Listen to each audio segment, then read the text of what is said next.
Thank you, Rebecca. As Rebecca said, I'm Phil Verona, and I'm going to be doing the presentation tonight of our webinar on the Competent Leadership Manual. It's a manual that I like to say is one of the most misunderstood manuals, and I'll be honest, I went the whole first year of my Toastmasters experience before I even opened that manual because, quite frankly, I didn't even know what it was.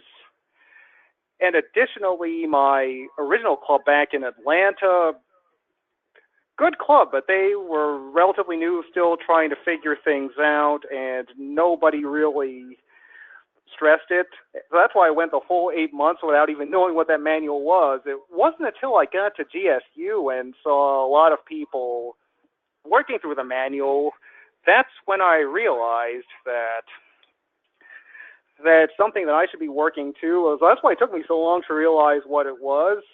Hopefully you guys have figured out what it was sooner.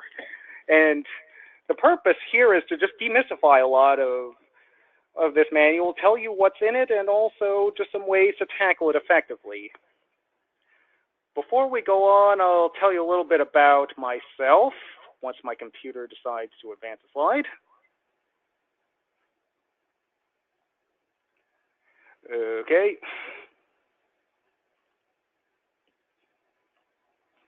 Not sure what's going on with my computer here.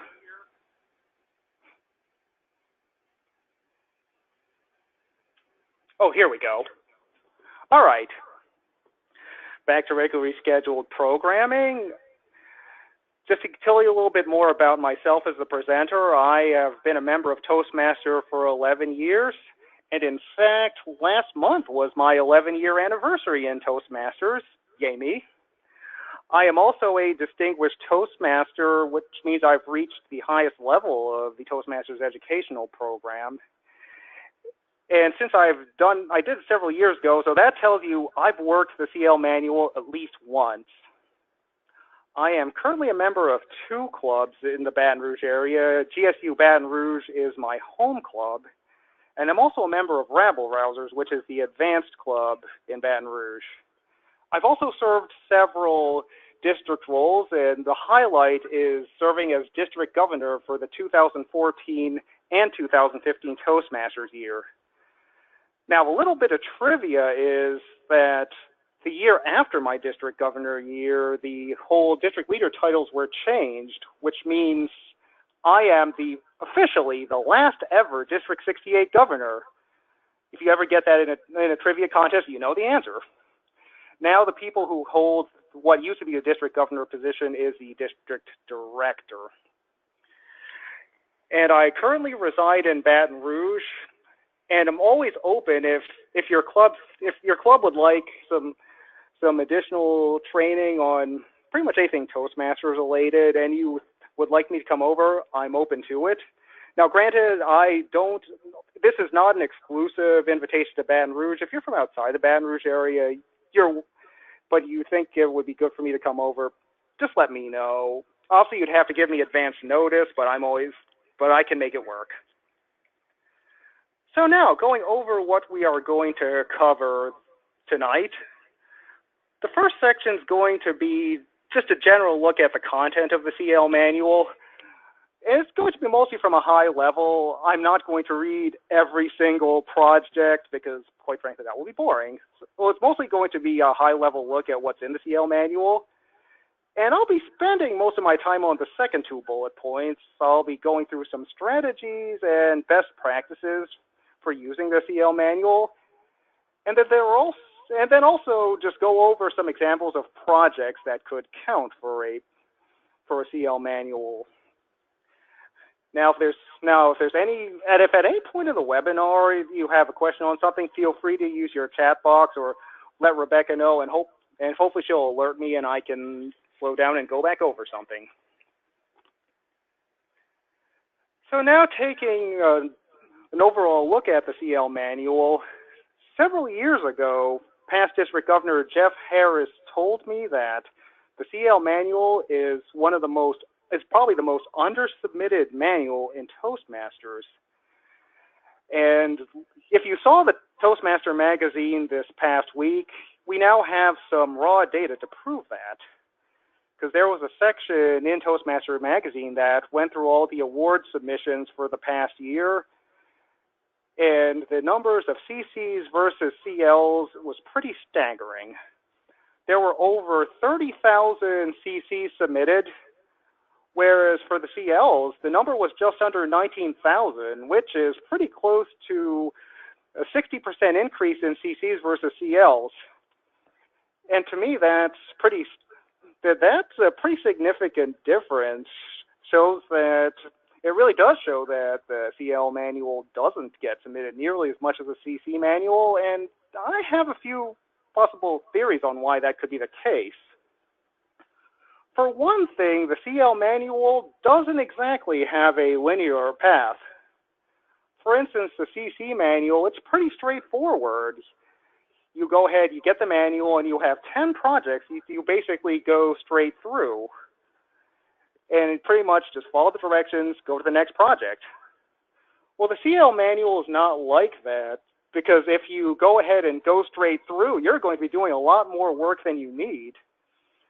Because you'll look at the CL manual and you'll see some roles that it asks you to take, but it will be something like complete 3 out of 4 of these, or complete 2 out of 3, or complete this role and one other, which means you really have to read the manual carefully and pay attention to what's going on there. So that's why it's not just start at the beginning and go straight through it. It's not as straightforward as that. Another difficulty is that when it comes to receiving credit, there's no real standard way in a club to do that. Let's contrast that to a speaking assignment. You know, for a CC speech, you'll go ahead, give your speech, and then you'll be evaluated at the end. But for CL manual, it's not exactly like that, because you know you have to be evaluated to receive credit, but who does it? It tends to vary from club to club. I know there are some clubs that assign specific people or specific officers, but other clubs, it's just ask whoever. And since it's not really standardized and doesn't always go in a straightforward manner, that's another layer of difficulty that when it comes to working through the CL. And additionally, the CL submissions are criminally underrepresented, in my opinion, when it comes to distinguished club goals. Because if you go back to your DCP goals, with 6 of them being educational awards, you know that 2 goals will take care of getting 4 competent communicators and 2 for advanced communicators. But then you'll get to the leadership component, and it's essentially 2 leaders of any kind. It's basically 1 and 1. So pretty much, if you go ahead and do all of the goals, all of your DCP goals for educational awards and do the exact minimum, you're essentially turning in 4 CCs and probably no more than 2 CLs, and theoretically you probably could turn in 0 CLs and be President's Distinguished 10 out of 10. Now, if you think that's criminal underrepresentation, during my year as area governor, which wasn't really that long ago, I'd say about 5 years ago or so, CLs counted for distinguished club credit, but they didn't count for distinguished area or distinguished district credit, oddly enough. And you know how some clubs operate? They'll do exactly what they need to do to become distinguished. So the lack of emphasis on the DCP requirements probably has something to do with the undersubmission of CLs as well.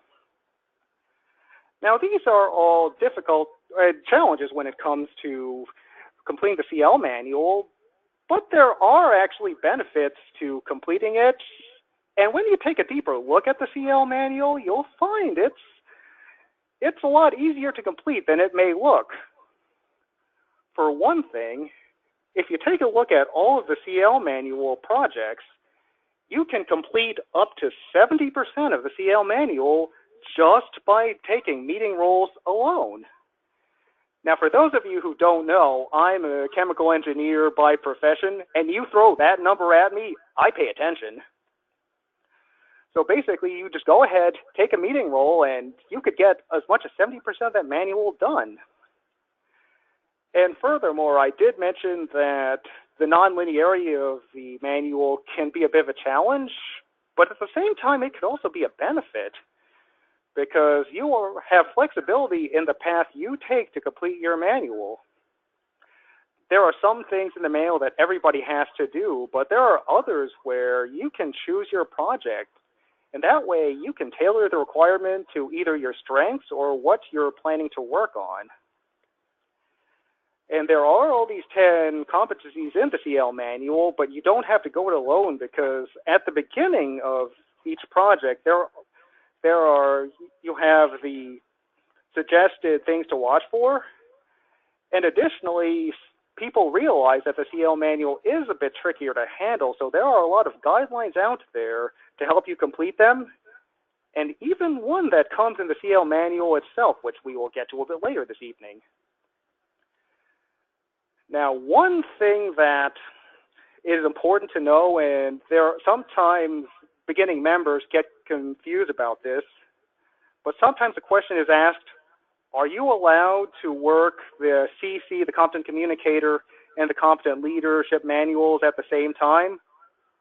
Well, the answer is a resounding yes. Not only are you permitted to work both tracks at the same time, you're encouraged to work them simultaneously.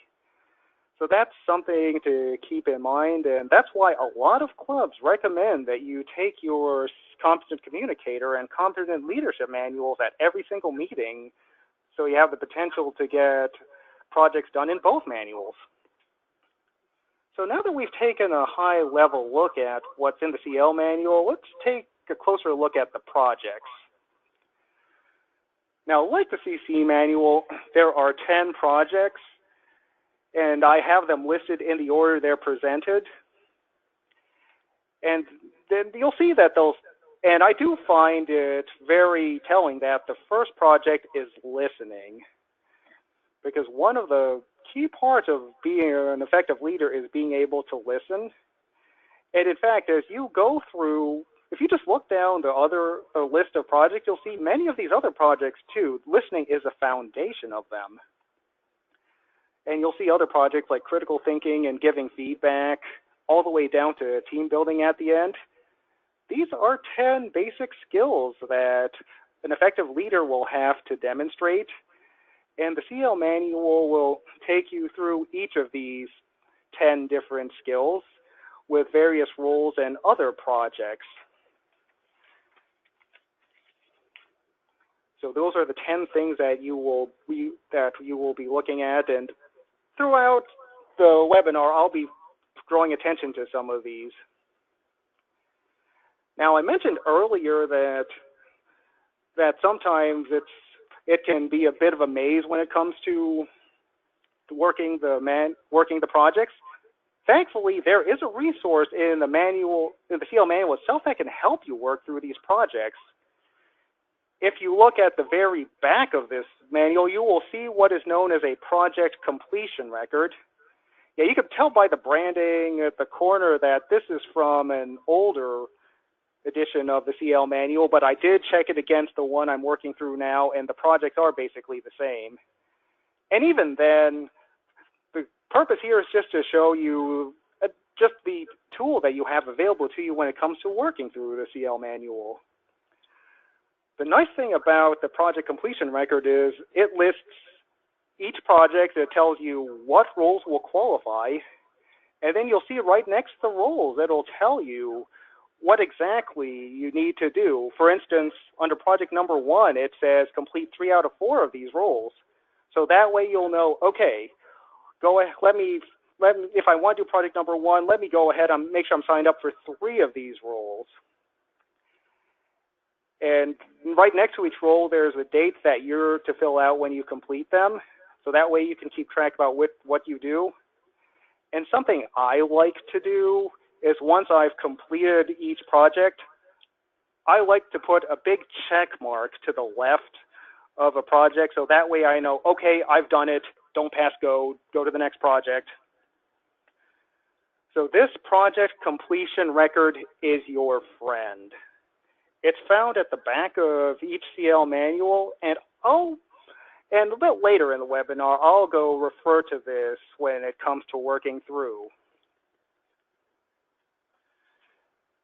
Now, I mentioned the 10 projects earlier. If you look at the specific requirements for the projects themselves, you'll see that they can be broken down into projects that are solely based on meeting roles, and the projects that require something outside the regular meeting roles. You'll see on this slide, there are 6 or 7 projects that you can fulfill just by taking regular meeting roles. Now, the reason for the 6 or 7 is because there's one project that can go either way. And then outside, there are 3 or 4. So next, I'll go ahead and give you some best practices on taking, or at least what to do about the projects that only require meeting roles, and the ones that, and then I'll put special emphasis on the ones that are outside, because those tend to be the trickier ones. So as I said earlier, there are about either 6 or 7 projects that only require you to take a meeting role and get evaluated on it. Now, there's one common error I keep hearing when it comes to CEL manuals. Whenever you take any meeting role, go ahead and bring your CEL manual because you can get credit for it. Well, not exactly. A lot of the standard roles are covered in the CEL manual, but some are not. So to go through some of the roles that will count for a CEL project, I've gone ahead and listed them right here. You'll see the big roles like Toastmaster and General Evaluator will appear in the CEL manual, and it'll appear in the CEL manual even more than once.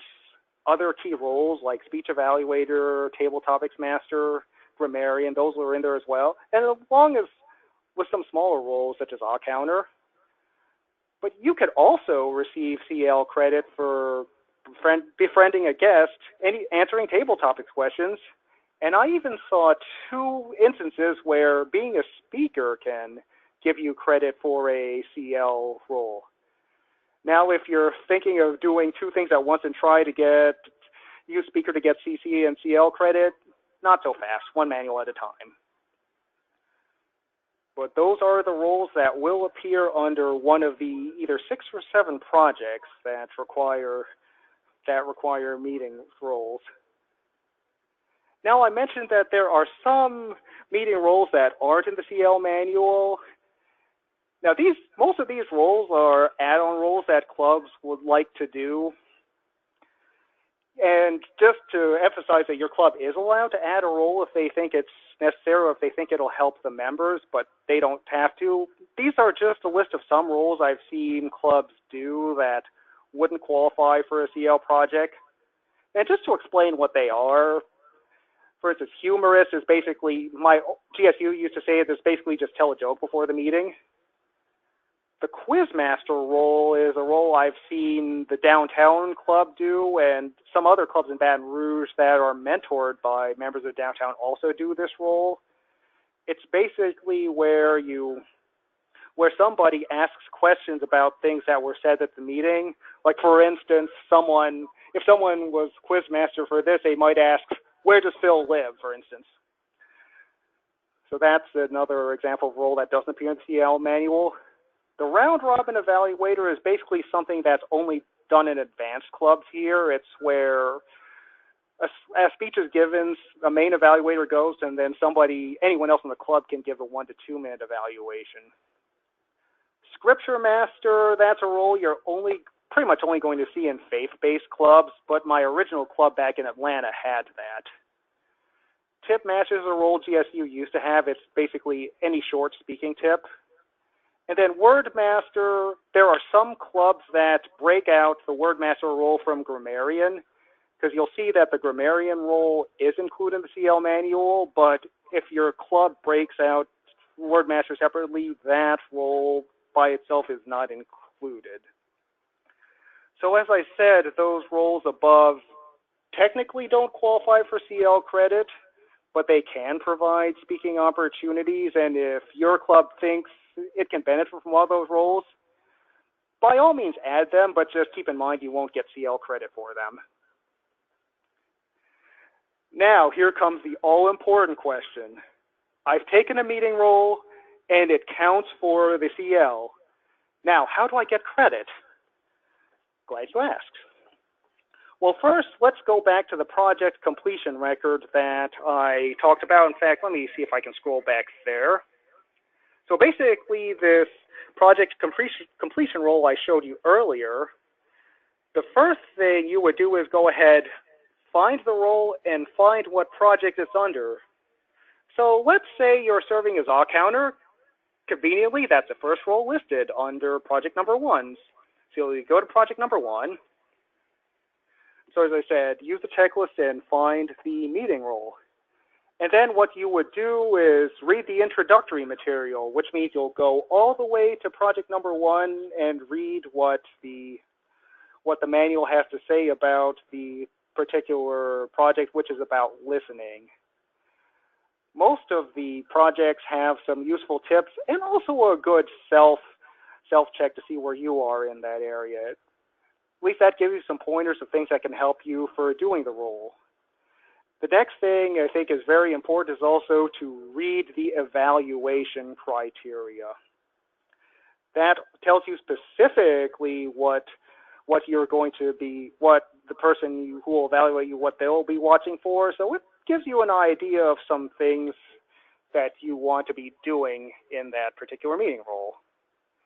And then the biggest key is have another member evaluate you, because that's how you get credit.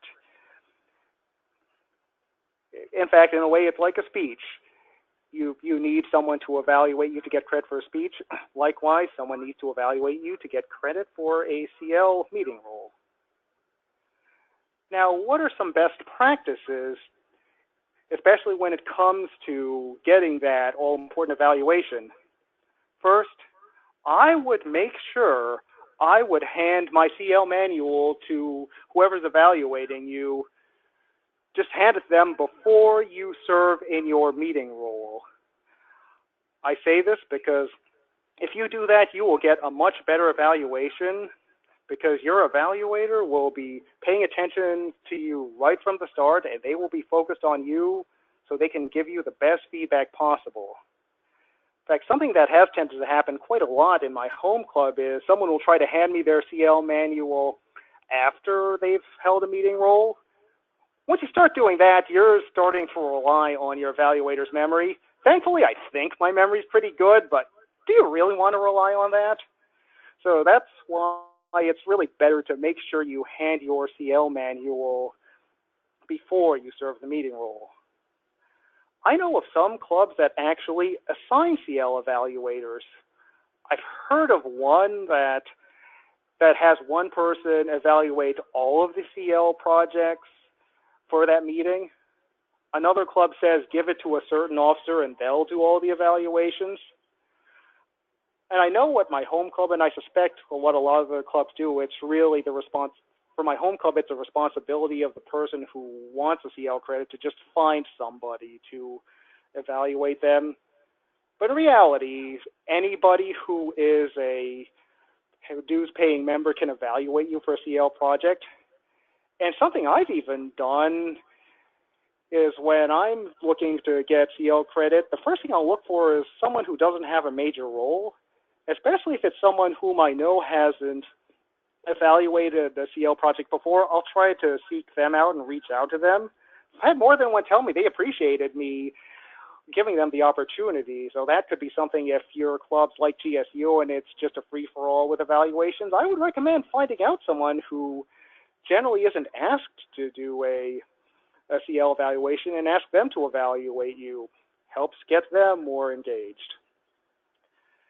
Now, after you've gotten your evaluation, make sure you check off the projects in the back of your project completion record.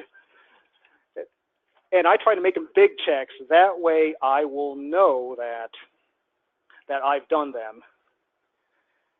Now, one question that I've also gotten is, do you have to do the CL projects in order? And my response to that would be, if you're doing the CL manual for the first time, I would try to do them as close to in order as possible, because the projects do build on each other. And if you also look specifically, let me go back to the project completion record, because if you look specifically at the projects that are required, you'll notice a lot of the smaller roles are for the earlier projects, like counter, grammarian, speech evaluators in there, even though I would prefer those to be most experienced members, but you can make it work for a newer member. And then you'll see those will populate those, basically projects 1 through 3 or 4. Once you start getting to projects 4 and 5, you're going to see more advanced roles and more involved roles like general evaluator, Toastmaster, table topics master. So the CL manual is set up so that the more involved roles are on the later projects. Now, if a situation comes up where you have a big backlog for a role, or you get to one of these special projects and one's not available, by all means, don't stop. If you have to skip around because the opportunity wasn't there, that's fine. The key is you want to keep learning, growing, and developing. So if due to a lack of opportunity you have to jump around, that's okay. And likewise, if an opportunity for a later project comes up, don't turn it down just because you're not there yet. Yeah, while it's good to try to work as close to an order as possible, it's not an absolute drop-dead thing you have to do. The bottom line is make sure you get the projects done and you learn the most from them. So now that we've talked about how to generally handle the projects that are just meeting roles, let's talk about the 4 projects that require work outside the regular meeting roles. They are organization and delegation, which is project number 6, motivation, which is project number 8, and that's one that requires both projects outside meeting roles and meeting roles themselves. Mentoring, which is project number 9, and then you'll see at the end I say team building as possibly, because that can be done with either meeting roles or special projects. Because I'm looking at my CL record here, that's one, if you do Toastmaster and General Evaluator, you can just do that by meeting roles. Either that, or you can do one of the other projects, which is also covered under 6. So earlier when I said it's either 6 or 7 projects doing just meeting roles, that's why I had the or statement, because team building could go either way. So now, continuing with the projects requiring outside meeting roles, probably the one where you can have the most possibilities for what to do would be the first one, organization and delegation.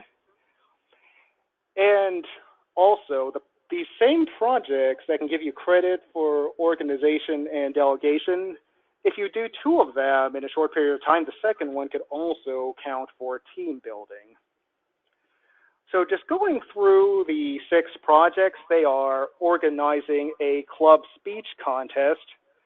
And one thing I will emphasize here is that if you go by the letter of the law, the CL manual does say it has to be a club-level speech contest. If anybody has questions on that, I can give my thoughts as to why that might be a bit later on. But just to emphasize, the CL manual says it has to be a club speech contest. Other projects that can qualify for this requirement could also be organizing a club special event. And I'll spend a lot of time on this one because that's one where we can get a broad variety of possibilities. Other projects that can count would be organizing a club membership campaign, organizing a club PR campaign, helping producing a club newsletter, and also assisting the club's webmaster. And I'll make sure I touch on each of the bottom 5 on more detail. Now, for each of these 6 projects, they all have various requirements, but there are some things in common that to keep in mind when you work these projects. And I'm getting a lot of these from basically, I've scanned the evaluation criteria for all three, and there were some common factors that were in each of the evaluation criteria. And first, in order to receive credits, you have to pick something that will require you to work with either a committee or a team. Because if you look at the evaluation criteria, every single project has a question about how well did the person work with their team. So that's, I would say, would be an essential part of it. You would also need to have a definite deliverable or deadline for this project because, quite frankly, you need to know when you're finished. And so those two things I saw in every single evaluation criteria, along with the question about having resources and being organized. So those are two things to keep in mind to determine whether something would count for one of these projects. It is a good idea to read the evaluation criteria in advance. Just like the meeting roles, it's good to know what is expected of you. Now, it would be nice if TI had a list of everything that could or could not count for a CL project, but they do not. So there is a little bit of wiggle room in deciding what can count. And the clubs do have some flexibility in determining what will be accepted. If you really have any questions as to whether your club will accept a certain project, your club's VPE would be the one to ask. I did throw out the criteria of working with a team and having a definite deliverable because each of the evaluation criteria has that. But if you have anything more specific, a lot of times it is the club's decision to determine what they will accept. Now, to go through some of these examples of projects that can count, I will focus first on the membership and PR campaign because earlier I said that there is flexibility in the paths to complete the manual, but there are some things that you absolutely have to do no matter what path you choose. And holding a membership and PR campaign, you don't have to do both, but holding either a membership or PR campaign is required no matter what path you do. I mentioned earlier that it's one of the possibilities for 6, but if you go over to project number 8 under motivation, you are required to do either a membership or PR campaign plus another meeting role. So that's why this is not negotiable. You must do one. Now, one thing to keep in mind for membership campaigns, a lot of people tend to think memberships about go ahead trying to recruit new members, and that's true. But you are allowed to do a membership campaign about membership retention because that's part of the membership equation as well. You can go in and get 20 new members, but if you lose 15 of your existing ones, you didn't really gain a whole lot. So campaigns focused on membership retention, whether it's doing a membership interest study or even having a whole week focused on doing events to help membership retention, that can count. Now, if you ask me what the difference is between a membership and PR campaign, to me, membership deals more about the actual members of the club, whether it's the existing ones or new ones joining. That's what it tends to focus on, who's actually in the club. Whereas PRs tend to focus more about getting the word out. But either way, it's one of those would have to be done. And I do think it's pretty telling that TI requires one or the other because it shows their emphasis on keeping the membership strong and getting new members. Now, one example of a membership campaign that I've seen in my home club, it happened about 5 or 6 years ago at my home club of GSU. our past president, Kelly Moore, did the project called Burgers versus Beans. Essentially, the whole premise of the project was she divided the club into 2 teams and then gave the teams points if members brought in new guests and got extra points if the guests joined. I think if the guests took either answered a table topic question or took a meeting role, they also got points. And it went on for several months. The premise was whichever team got the most points for either for recruiting guests and getting them to join, whoever got the most points, we would meet at someone's house, and whichever team won, they would eat burgers, and the losing team would eat beans. Now, when the event actually happened, everyone had burgers anyway, but this event was a lot of fun. It gave some friendly competition throughout the 2 months, and it also gave us an excuse to go ahead and have a party at someone's house. So if you're looking for ideas to do a membership campaign, that could be an example of one you could do. Now, I mentioned earlier, out of all these special projects, the one that probably has the most possibilities would be the special event. And essentially, I would define this as any meeting that goes outside your regular meeting format. So some examples of what could count as a special event could be if your club has an award ceremony or banquet. For instance, my home club of GSU has a Founders Day / end of the year banquet every year. And we always promote this as a chance for somebody to get a CL requirement, because at this banquet we go ahead, celebrate the past year, we eat out at a nice place, and also install our new officers. So if your club does something like that, that could be an opportunity to get a CL project done. I've also seen skills workshops. Now, this does not count a TI outlined workshop. But if you want to take a club meeting and revise the format so that you focus on speaking skills, or if you want to focus on one specific skill, this could count. To give a personal example, the first time I worked through my CL manual, I got credit for this project by turning a whole meeting into an evaluation workshop and basically rearranged the format. And so that could be an example if you want to do something like that. Contests count, but if you want to host a mock contest, that could also count as well.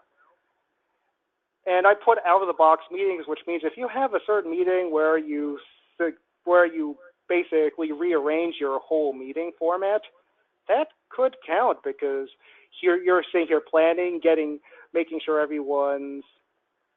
you're organized, making sure everyone knows what's going on. But I will say this, if you have a club that's like GSU that has every meeting a themed meeting, just a regular themed meeting, I said that would not count for this. You would have to severely alter your agenda in order for it to count, or at least that would be my interpretation. So those are some examples of some special events that could count. Now, there's another criteria for producing a club newsletter or helping out with a club website. And I'll be honest, my motivation for including or emphasizing these 2 roles is to encourage you to do them because they are excellent opportunities to publicize your club. For one thing, a club newsletter, one thing that it can do is it can highlight everything your club has achieved. And it could even be an opportunity to recognize either an outstanding member or someone who has an interesting story. It's just a chance for someone to be recognized and stay out in the spotlight. And when you send it out, it shows your members and prospective members what your club's doing, and perhaps the member who's fallen away, if they see all the fun you're having, they might want to rejoin. So it's something I encourage all clubs to do with some frequency. And as for the website, I have actually found from asking around that one of the most effective means of publicizing your club is through your website. I know at GSU it's the number one reason, or the number one way we hear about, or at least we get new guests. So that could be another thing. If your website definitely needs an overhaul, someone could go ahead and clean that up and get CL credit.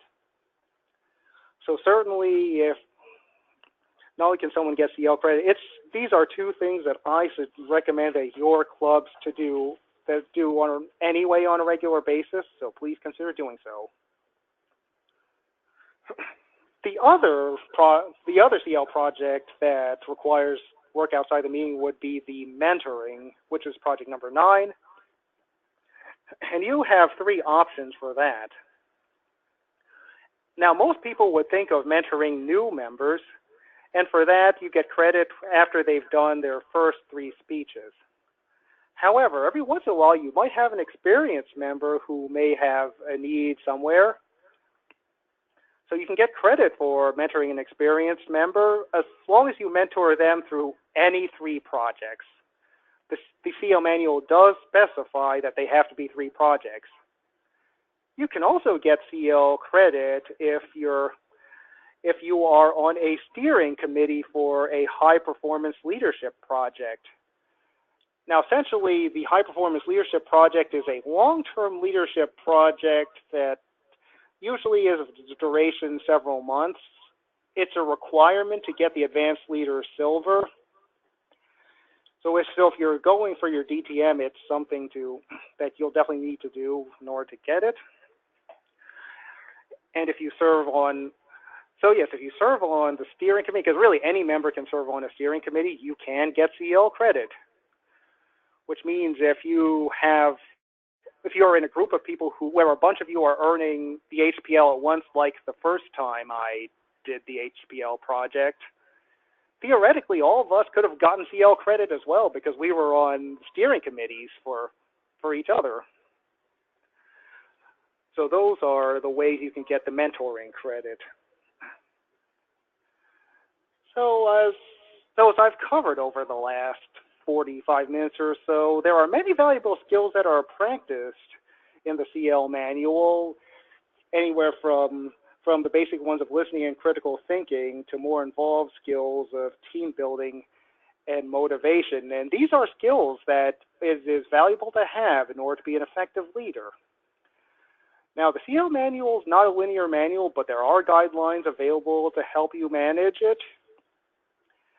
And the majority of the manual can be filled with meeting rules. So if you just keep bringing your CL manual to a meeting rule, you can get close to 70% of that manual done just by only taking meeting rules.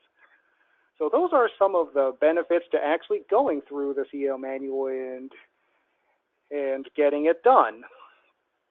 So that covers all the material I had planned for our webinar today. I will cede over the rest of the time for any questions people may have.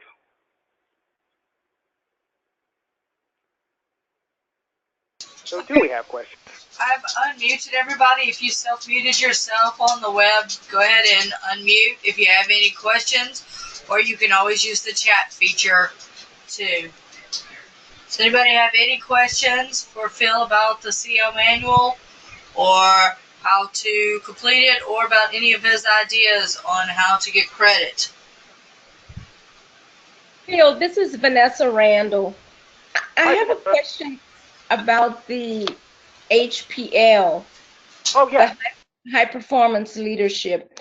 What exactly? Sure. I'm a little bit confused on what it is, who comes up with it, what type of projects are considered HPL. Okay, well, the High Performance Leadership Manual, well, first, that's a separate manual that's available through Toastmasters. What it is, it's where you select basically a long-term leadership project, and there's actually basically 5 different steps that you take. Well, first the first step talks about basics of basically just some leadership basics. And then the manual takes you through the steps of trying to identify what would be an appropriate project and and then steps to help you execute them and evaluate your progress. Now, what can count for a project? Well, first, it could really be anything. It doesn't necessarily have to be Toastmasters related, but a lot of them are. For instance, I know Rebecca did her high performance leadership when basically hers was being the chair of the fall conference in Baton Rouge several years ago. So that's something that could count, being a conference chair. I know B was my attempt to restart the club coach program in the district. That was mine. I know someone else, in fact, I know another example, someone started a new, what he called the ambassador program, which helped people. Basically, it encouraged people to visit other clubs and share what they've learned from other clubs. Some people have actually done goals within their leadership role. For instance, I know someone else did a leadership project on trying to get members, basically trying to meet a membership goal in the district. And I've also heard people use projects within their church or their work as well. Essentially, the High Performance Leadership Manual, once you get it, it will give you some guidelines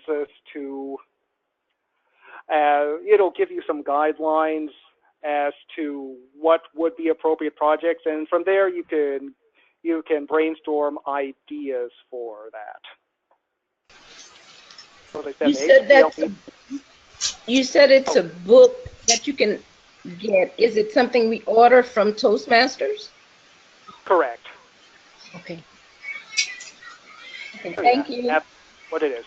And it looks like I see a question on the text.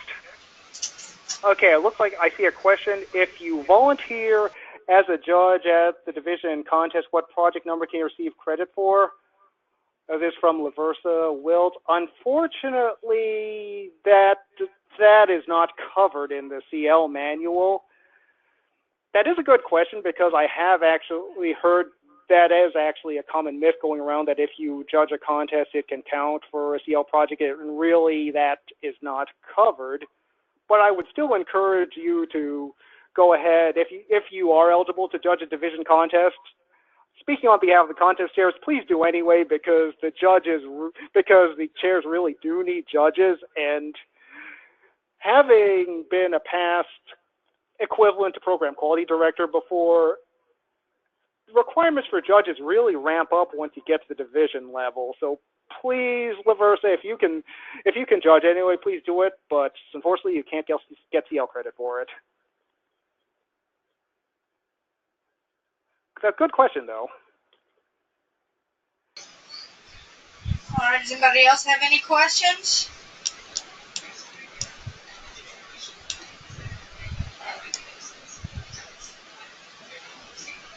If there are none, I thank you for your attention this evening. And as I said at the beginning of the webinar, I'm always available if you have further questions, or if you would like me to come over and give some other educational talk. I really enjoy doing these types of educational talks, and if you think it would be good for me to come and teach your club, basically just share some of my knowledge with your club, let me know. Since I know this is going on the web, I'd rather not give some of my information right over the web for privacy reasons, but people know how to reach me. If you ask most people who've been involved in the district, they'll know how to find me. All right. With that said, we're going to go ahead and shut down tonight's webinar. Thank you all for being here. We will be back next Wednesday, 7:30, with Mike Reagan and Annie Savati. Thank you, everybody.